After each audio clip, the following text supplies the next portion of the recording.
Сәлеметсіздер ме, қадірменді болашақ педагогтер. Сіздердің назарларыңызға педагогика пәнінен тұтас педагогикалық үдерістің мәні мен құрылымы атты тақырыпты ұсынамын. Қарастырылатын мәселелер: педагогикалық үдерістің бір тұтастығы, тұтас педагогикалық үдерістің компоненттерінің құрылымы мен сипаттамасы және қызметтері, қарама-қайшылық педагогикалық үдерістің қозғаушы күші, педагогикалық үдерістің қозғалыс тетіктері, құралдар, формалар, әдістер және тәсілдер. Ұсынылатын әдебиеттер: негізгі әдебиеттер Бұзаубақова, педагогика оқулығы, Тараз 2019 жыл, Таубаева, Иманбаева, Берікқанова, педагогика оқулығы, Алматы 2017 жыл, педагогика оқулығы, Абай атындағы Ұлттық педагогикалық университеті педагогикалық ұжымы дайындаған оқулығы, Алматы 2005 жыл, интернет ресурстар, нормативті заңнамалық құжаттар. Педагогикалық үдерістің бір тұтастығын және тұтас педагогикалық үдерістің компоненттерінің құрылымы мен сипаттамасын, қызметтерін ашып көрсетеміз. Кәсіби іс-әрекеттің кез келген саласы сияқты педагогикалық іс-әрекетте еңбек субъектісі мұғалім болып табылады. Мұғалім құралдары, яғни еңбек құралдары, оның білімі, іскерлігі, тұлғалық сапасы. Ғалым Хмель бойынша мектептің педагогикалық оқу тәрбие процесінде іс-әрекет субъектісі мұғалім мен оқушылар. Мұғалім іс-әрекетінің нысаны оқушы емес, педагогикалық процесс деп атап өтті. Процесс, процессус латын сөзінен шыққан, тікелей аудармасы ілгерілеу. Процесс ұғымына шетел сөздігінде төмендегідей анықтамалар беріледі. Күйдің реттілікпен ауысуы, қандай да бір нәрсенің даму жүрісі, қандай да бір нәтижеге жетудің реттелген әрекеттерінің жиынтығы.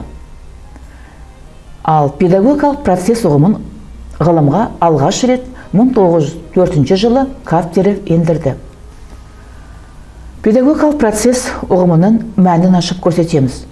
Педагогика оқулықтарында педагогикалық процесс ұғымына әртүрлі анықтама ұсынылады. Солардың кейбіреуін қарастырып көреміз. Ғалым Данилов бойынша педагогикалық процесс көптеген процестердің ішкі байланысқан жиынтығы.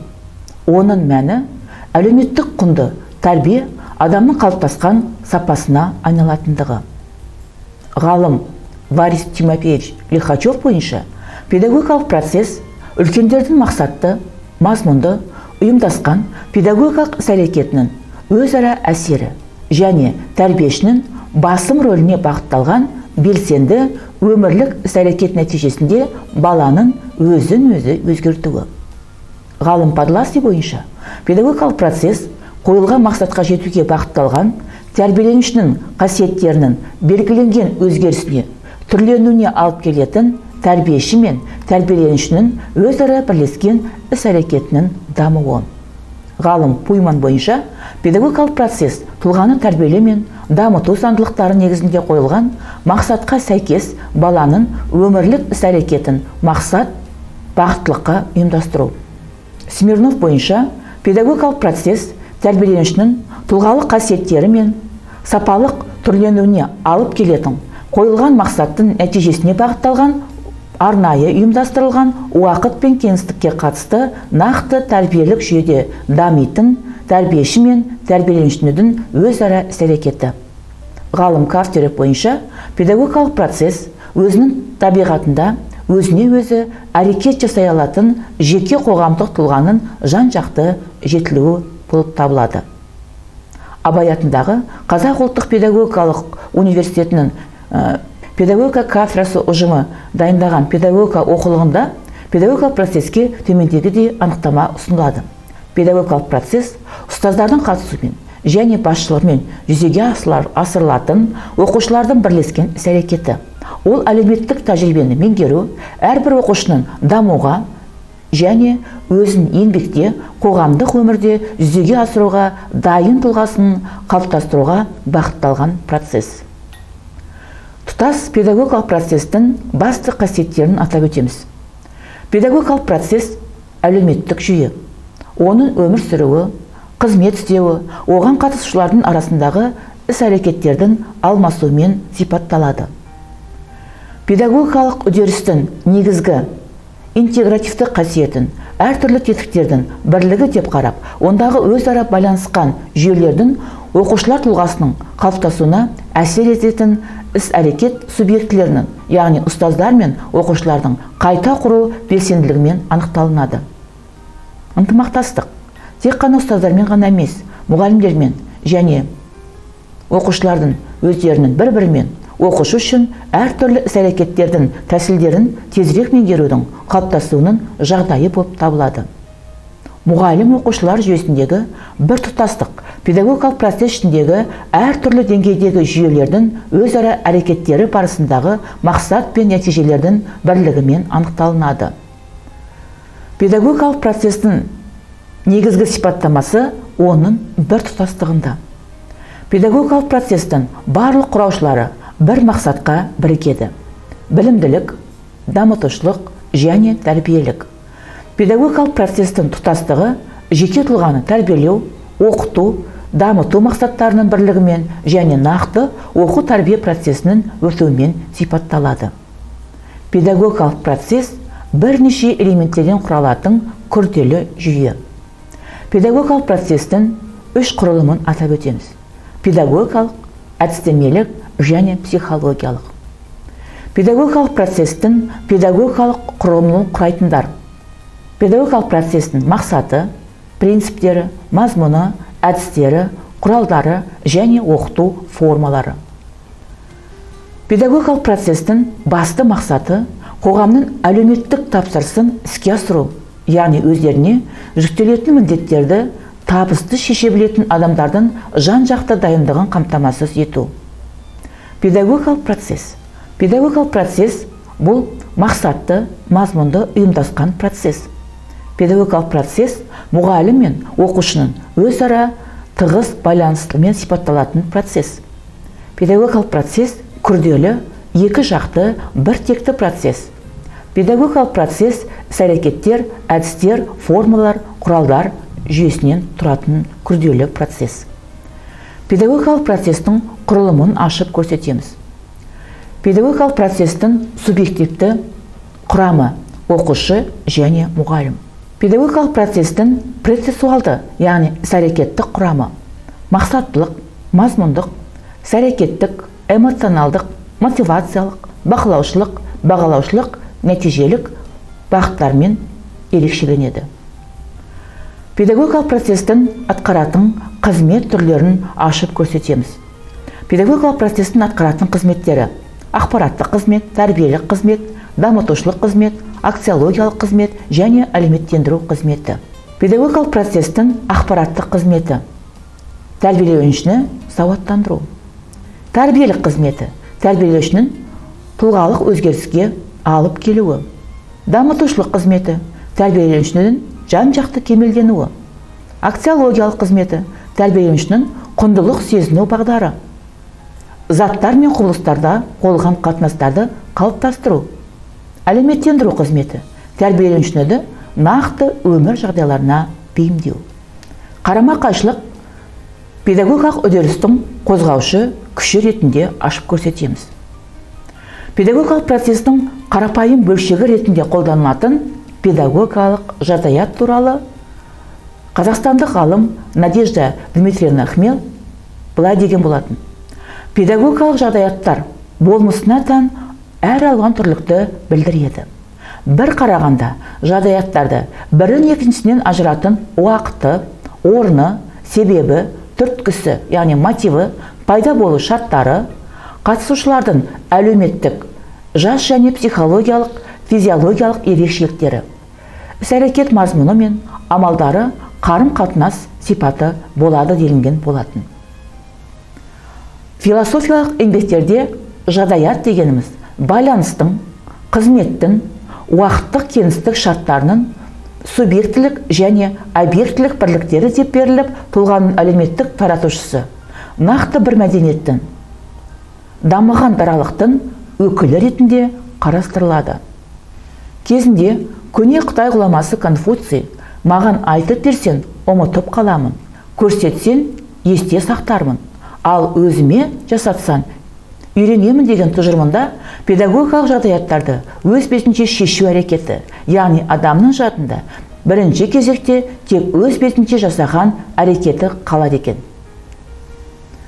Жағдаяттарды шешу жолдары: бірінші, фактіні анықтау; екіншіден, өзіндік бекімнің пайда болуы; үшіншіден, жағдаяттың не екендігін түсінуі, яғни мәнін түсіне алуы.